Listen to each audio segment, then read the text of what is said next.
came to this country in 2015, in December of that year.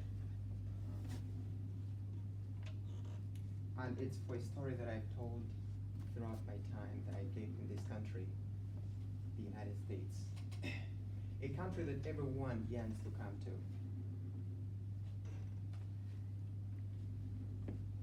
It's not just because they want to come to this country. Many of my friends that I've met thought people just come to this country because they want to. And today, it's very important that I have to tell you a little bit of the reasons why people want to come to this country. But first, I'll tell you this. I don't want to tell the story of what happened to myself because I'm a victim of these very persons that leave their countries to come to this country. To quote a poet, a writer, and an editor from Britain, Worcestershire, a daughter of an immigrant that left Somalia to live in a refugee camp in Somalia, in Kenya, and then by God's chance were resettled to Britain. She narrates stories that are based on the true lives that she saw many of immigrant families go through in London. And her quote is, "No one leaves home unless home is the mouth of a shark." I agree with Shire, absolutely.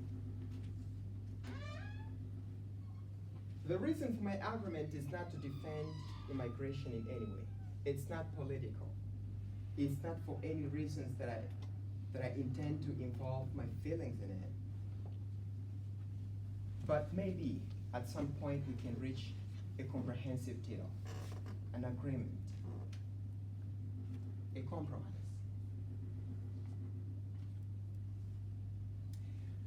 Here are my reasons why I agree with her statement. One of the reasons is poverty.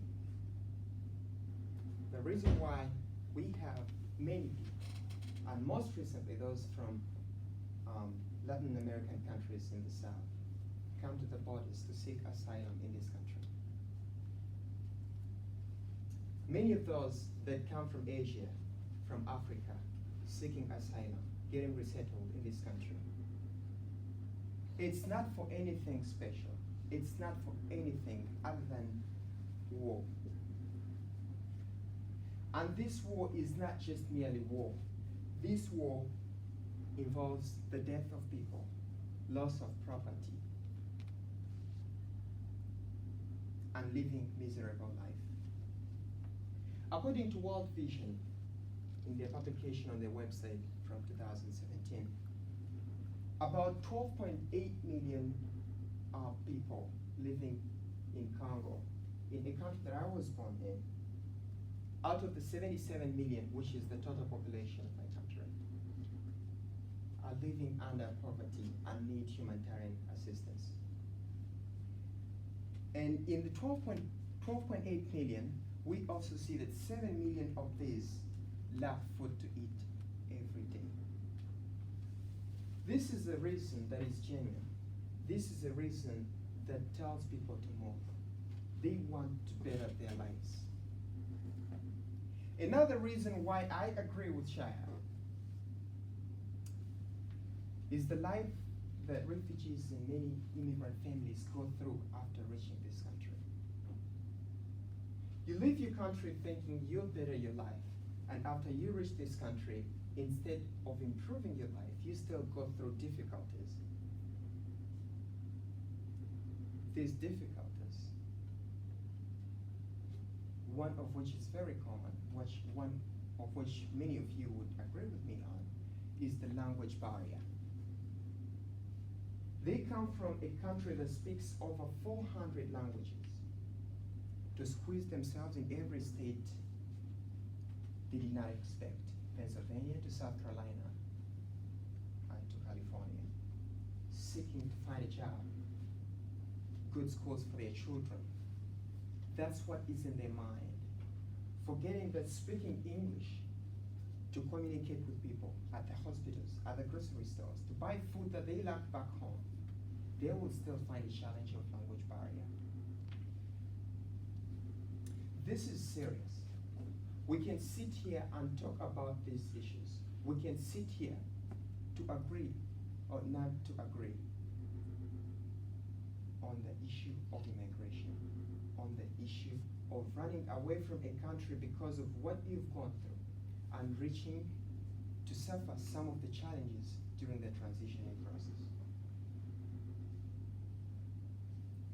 No one leaves home unless home is the mouth of the shark.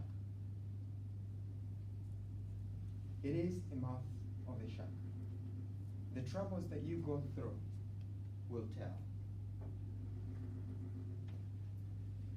You cannot leave your home just because you want to leave. It's what you go through.